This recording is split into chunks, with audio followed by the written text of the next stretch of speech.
À tous les saints qui sont au bout des ondes, que la grâce et la paix soient avec vous de la part de Dieu le Père et de la part de Jésus-Christ, le Fils du Père, dans la vérité et la charité.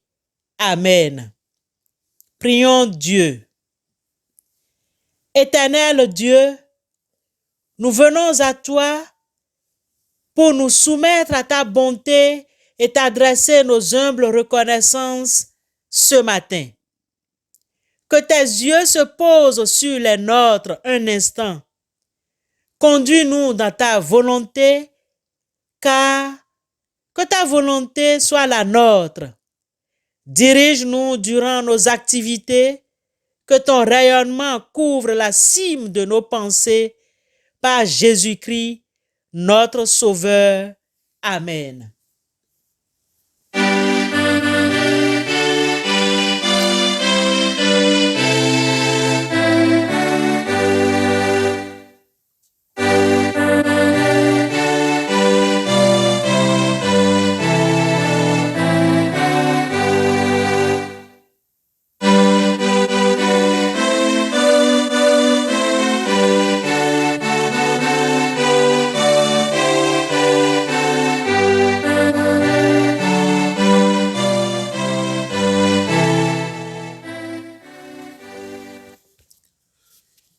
Bien-aimés dans le Seigneur,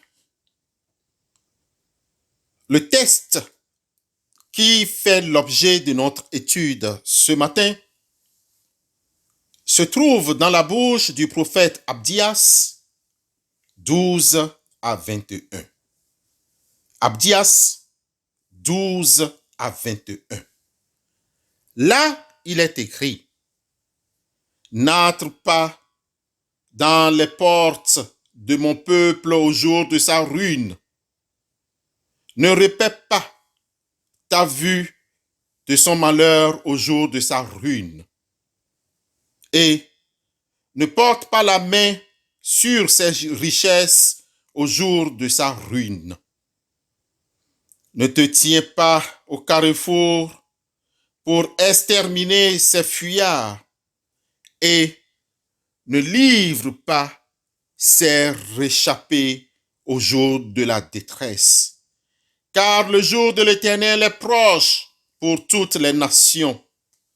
Il te sera fait comme tu as fait. Tes œuvres retomberont sur ta tête. Car, comme vous avez bu sur ma montagne sainte, ainsi toutes les nations boiront sans cesse. Elles boiront, elles avaleront, et elles seront comme si elles n'avaient jamais été. Mais le salut sera sur la montagne de Sion. Elle sera sainte, et la maison de Jacob reprendra ses possessions. La maison de Jacob sera un feu, et la maison de Joseph une flamme. Mais la maison d'Ésaü sera du chaume, qu'elles allumeront et consumeront, et il ne restera rien de la maison d'Ésaü, car l'Éternel a parlé. Ceux du Midi posséderont la montagne d'Ésaü, et ceux de la plaine, le pays des Philistins. Ils posséderont le territoire d'Éphraïm et celui de Samarie, et Benjamin possédera Galade. Les captifs de cette armée des enfants d'Israël posséderont le pays occupé par les Cananéens jusqu'à Sarepta. Et les captifs de Jérusalem qui sont à Sépharad posséderont les pays du Midi. Des libérateurs monteront sur la montagne de Sion pour juger la montagne d'Ésaü, et à l'Éternel appartiendra le règne. Bien-aimés dans le Seigneur, la parole du Seigneur est vérité. Que cette parole nous sanctifie. Amen. Bien-aimés dans le Seigneur, hier notre méditation était basé sur le livre le plus court de l'Ancien Testament, celui d'Abdias. Les prophéties d'Abdias sont uniques car elles affirment que la cruauté d'Édom à l'égard de Juda est vraiment révoltante parce que les deux nations sont apparentées. Abdias est un prophète de Dieu qui utilise cette opportunité pour condamner Édom pour ses péchés contre Dieu et Israël.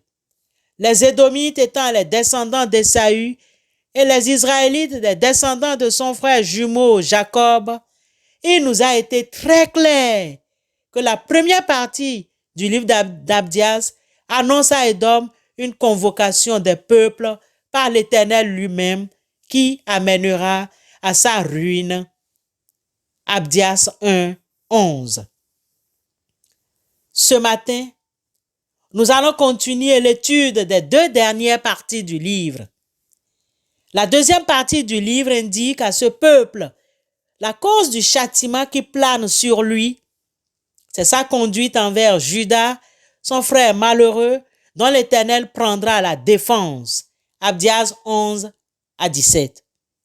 Dans la troisième, Abdias décrit la victoire finale de Juda sur tous ses voisins et particulièrement sur Édom et l'établissement sur toute la terre du règne de l'Éternel dont Juda sera le centre. Abdias 18 à 21. Explorons les deux parties citées pour retenir quelques leçons en vue d'édifier notre foi.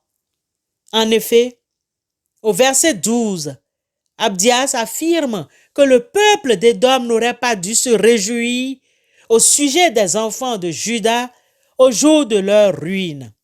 Édom a pris la cruelle décision de ne rien faire pendant que ses frères et sœurs israélites étaient détruits et de se réjouir de leur malheur. Les péchés d'orgueil d'Édom exigent maintenant une déclaration sévère de jugement de la part de l'Éternel. Pour certains, l'orgueil se transforme en envie. Ils regardent avec aigreur les gens qui ont les meilleures situations, plus de talent ou plus de biens qu'eux. Ils cherchent à blesser, à rabaisser, à démolir les autres dans une tentative mal avisée et indigne de s'élever. Quand les personnes qu'ils envient trébuchent ou souffrent, ils applaudissent en secret. Ils sont heureux de voir leur prochain dans les difficultés. L'échec de l'autre fait leur plaisir. Dans son orgueil, l'homme oublie que la vie n'est qu'un emprunt. Elle ne nous appartient pas et il y a un moment pour qu'on la rende à son propriétaire. Au lieu de profiter de ce laps de temps que l'on a à passer auprès des uns et des autres, ils sont remplis de haine, de jalousie et de dédain pour leur prochain. Ils sont toujours à la recherche du mal de leur prochain. Ils sont allergiques à la réussite de l'autre parce qu'ils sont remplis d'orgueil.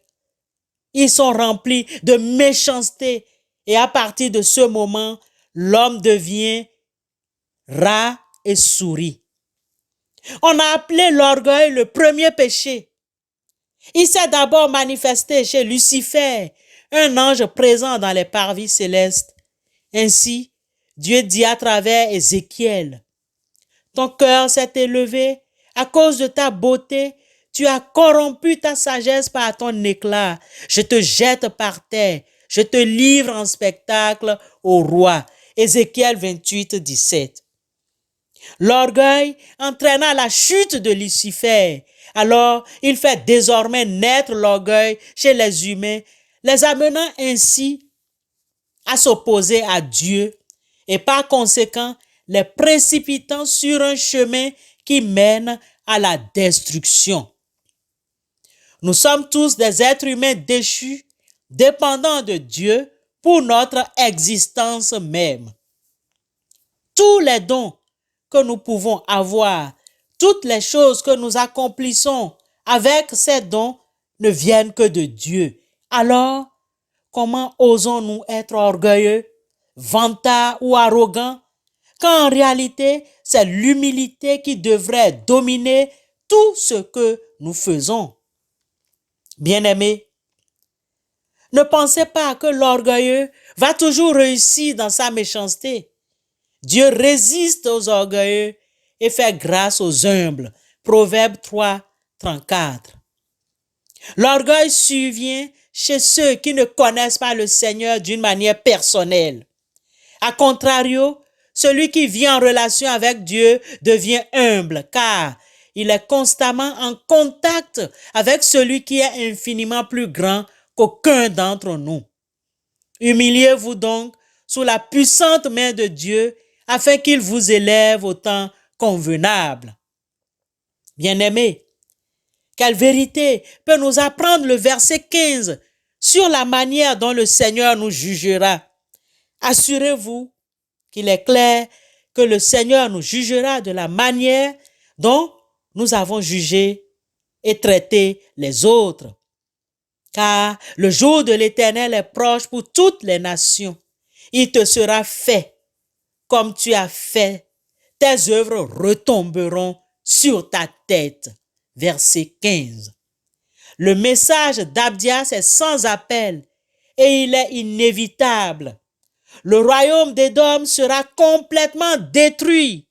Édom a été arrogant, se réjouissant des malheurs d'Israël.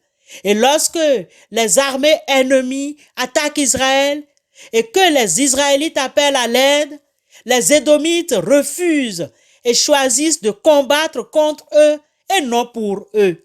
Ces péchés d'orgueil ne peuvent plus être ignorés.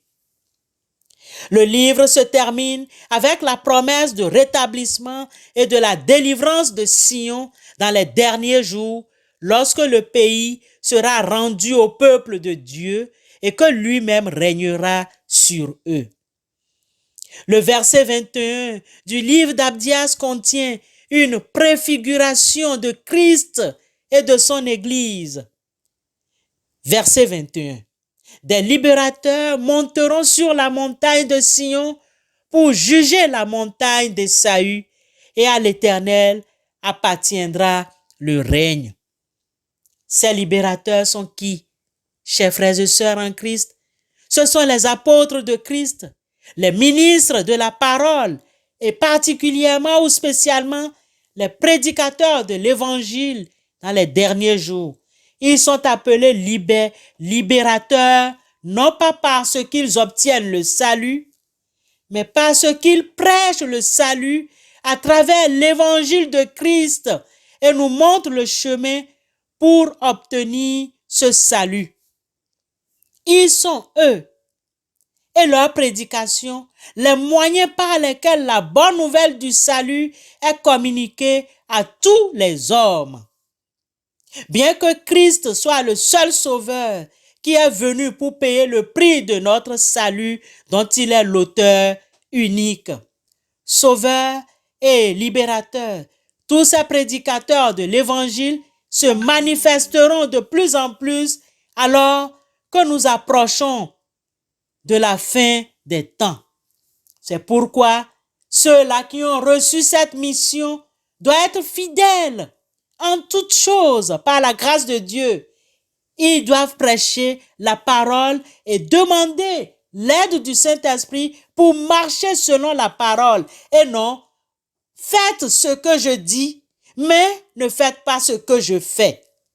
Les prédicateurs et les évangélistes, les prédicateurs, les pasteurs doivent, par la grâce de Dieu, faire ce qu'ils prêchent. Alors Dieu remportera la victoire pour nous si nous lui restons fidèles et humbles. Et ça, c'est pour tout le monde. Ce n'est pas que pour les prédicateurs ou les pasteurs ou les évangélistes, mais c'est pour tous les chrétiens. Si nous sommes fidèles et humbles, Dieu remportera la victoire pour nous. Contrairement à Édom, nous devons avoir le désir d'aider les autres en temps de besoin. L'orgueil est un péché. Il n'y a rien dont nous puissions nous glorifier à l'exception de Jésus-Christ et ce qu'il a fait pour nous. Nous n'avons rien pour nous glorifier. Nous devons nous glorifier de Jésus-Christ et de tout ce qu'il a fait pour nous. Soyez bons les uns envers les autres, pleins d'une tendre bienveillance. Faites-vous grâce comme Dieu vous a fait grâce dans le Christ. Éphésiens 4, 32. Dieu résiste aux orgueilleux et fait grâce aux humbles. Proverbes chapitre 3, 34. Seigneur, fais-nous grâce, car nous aimerions être à ton service tous les jours de notre vie. Amen.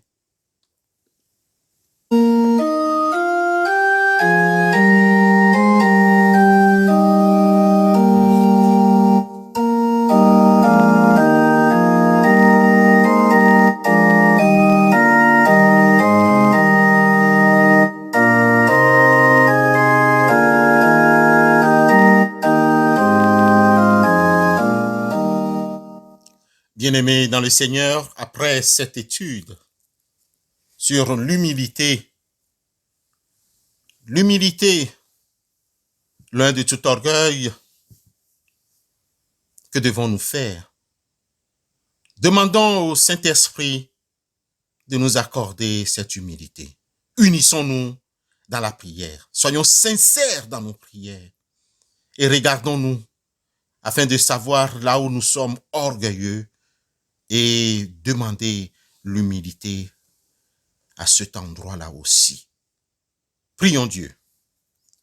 Père éternel, ta parole nous a redit ton amour pour ce monde et particulièrement pour nous.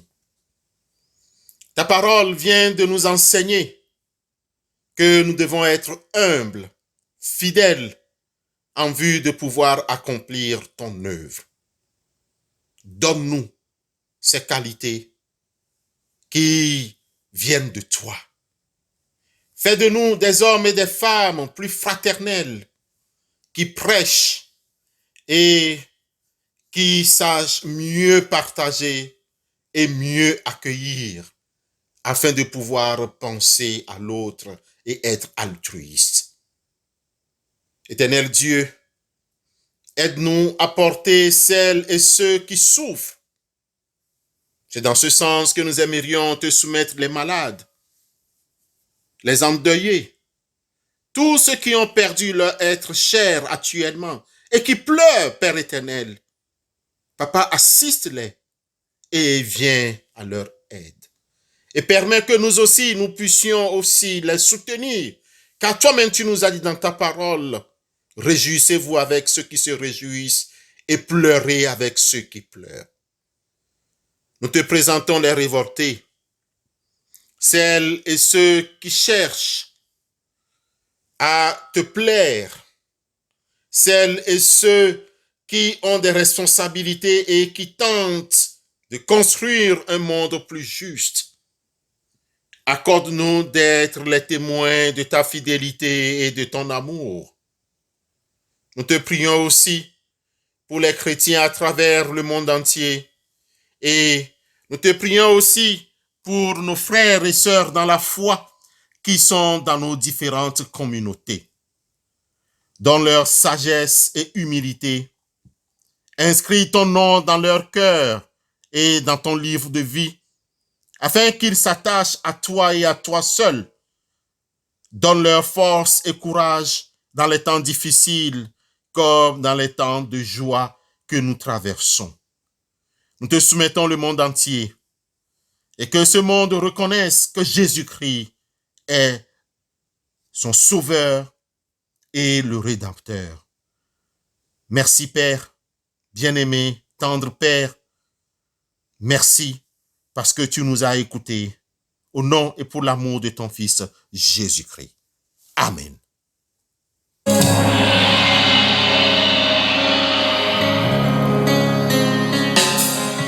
Tous les anges de sa sainteté, l'univers crie sa majesté. Chantons gloire et puissance, force et louange à l'agneau immolé, à l'agneau immolé. Les ténèbres ont reculé devant l'œuvre de la croix, devant l'agneau immolé et le sang versé pour moi. Tous les anges de sa sainteté, l'univers crie sa majesté. Chantons gloire et puissance, force et louange à l'agneau, à l'agneau.